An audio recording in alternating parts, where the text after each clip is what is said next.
Good morning, everybody. Welcome to your Sunday edition of the Morning Mug, episode 77.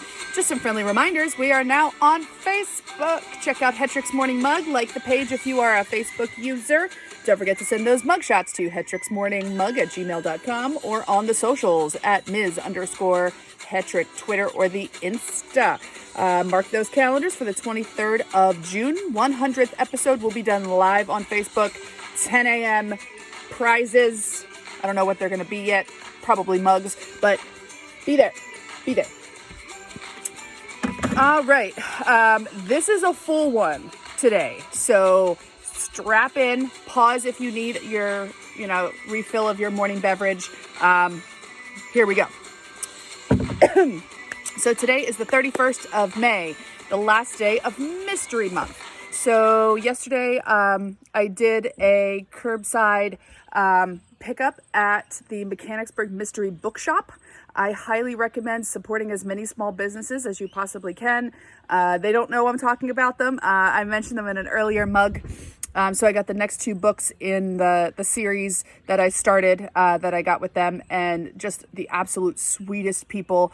And Sherry, who I was chatting with, I said, these are going to be my summer reads. I hope to get to go to the beach. And we started talking about the beach, and I said Outer Banks, and she's like, oh my God, I love it.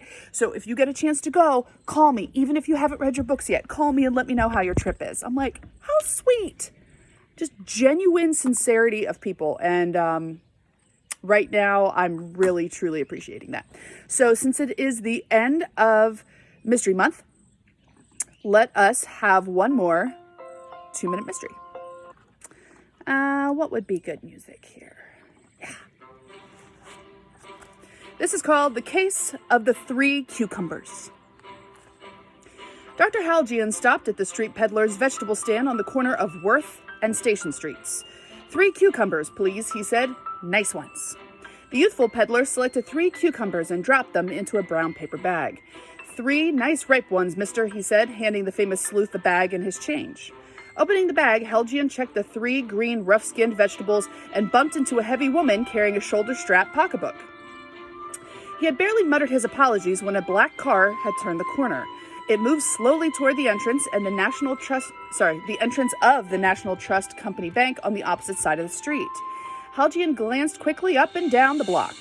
Besides the heavy woman and the fruit peddler, 2 other people were outdoors. A tall man was adjusting and readjusting his tie in the reflection of a shoe store window. He seemed dissatisfied with his improvements and repeated them over and over. Near the bank door, an elderly woman was nervously turning the pages of a bank deposit book. Halgian had no chance to intercept the robbers, who a moment later dashed from the bank and escaped in the black car. But he did apprehend the gang's lookout. Whom did he apprehend? Going to be a little controversial, this one. So feel free to rewatch that again if you need it. Put suggestions in the comments or message me on Facebook and we'll do the answers tomorrow. All right, so now off to our news. This day in history.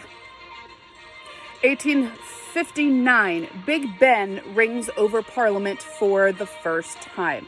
Now, technically, Big Ben is the bell within the bell tower, not the tower itself. But we see it used as such. Born this day, 1819, poet Walt Whitman. And I'll be reading a Whitman poem before we are done. Born this day, 1930, Clint Eastwood. Actor, director, all-around tough guy. And I've been waiting to share this clip with you.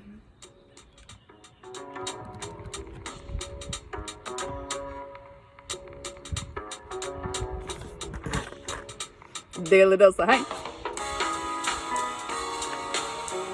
My poor Tommy fell off the table with the wind the other day. He has a little bit of an injury, but he's okay. He's all right. All right, so Tom Hanks starred as Charlie Sullivan, the pilot who landed the airplane in the Hudson. So we've talked about Sully before. But here's the connection to Clint Eastwood. He directed the film. And the clip that I'm putting in the description for you is Tom Hanks talking about Clint Eastwood as a director and doing quite a fabulous Clint Eastwood impression. So make sure that you check that one out. Going back to our news, Pennsylvania history. This day, 1889, one of the three major floods in Johnstown, Pennsylvania. So Johnstown, not too far from Pittsburgh. In the valley where Johnstown is, the Allegheny, the Little Conemaugh, and the Stony Creek rivers all join. In 1840, a dam was built on the Little Conemaugh River, 14 miles upstream from Johnstown.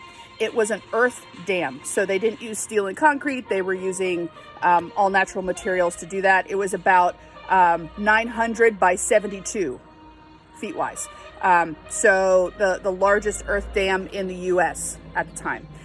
And therefore created the largest man-made lake also at the time, Lake Conemaugh. So it had been part of the canal system, very important, Western Pennsylvania, the steel industry. Canals were becoming obsolete with the increased use of railroads to transport goods. So eventually became obsolete, fell into disrepair, disuse, ignored and neglected the dam. About 30,000 people lived in Johnstown here in 1889. There was a bunch of heavy rain the day or so before, and engineers saw that the spillway had clogged with debris. It couldn't be dislodged. He rode his horse to South Fork nearby to warn residents and was trying to send messages via telegraph downriver just as a warning. But the lines were down and word never got to the residents of Johnstown. Around 3:10 p.m., the dam collapsed, water moving at 40 miles per hour. So extremely disastrous. Many lives were lost. The American Red Cross and Clara Barton arrived 5 days later to help with the cleanup, and there were additional Johnstown floods in 1936 and 1977. Today is Speak in Sentences Day. I shall do my best to speak in complete sentences. Today is Save Your Hearing Day. So jam to the tunes, just bring it down a couple notches. Today is Necrotizing Fasciitis Day. So a rare condition caused by bacteria. Sometimes people call it flesh-eating bacteria. So there is an awareness day. It's been celebrated, or celebrate the right word, acknowledged, observed, since 2017. So there is the Necrotizing Fasciitis Foundation where you can learn more information, just so you know, the more you know. Today is Smile Day. Much needed. Did you know smiling increases the release of serotonin, endorphins? It's a natural painkiller. It elevates your mood. I did put a link in the description for you about 10 reasons why you need to smile every day. A smile goes a long way, and that's tying into one of my focus areas for today. This is a quote by Mother Teresa. Peace begins with a smile. We'll talk more about that soon. Today is National Macaroon Day. So my public service announcement, there are differences between a macaroon and a macaron. I should have written it out first. Hold on. Wait for it. As I use my sweatshirt sleeve to erase my dry erase board. Macaroon.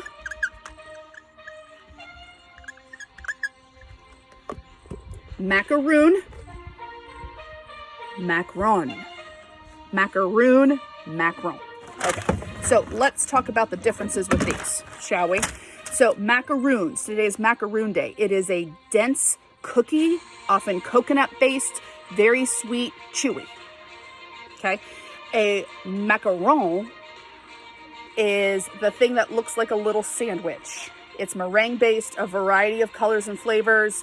The macaron brought from Italy to France, supposedly by the personal chef of Catherine de' Medici, but not sure if that part's true.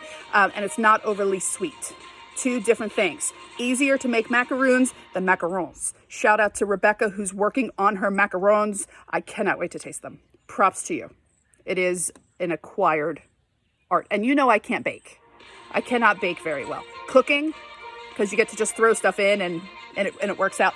I don't have the precision for baking. So along with my improvements on poetry, I need to improve on my baking skills. All right. So enjoy some macaroons today. All right. So today's mug picture actually is a series of 3 mugs, courtesy of dear friend Carrie. And they are all related to public libraries. So for me, and this goes with my little picture, for me, knowledge is power.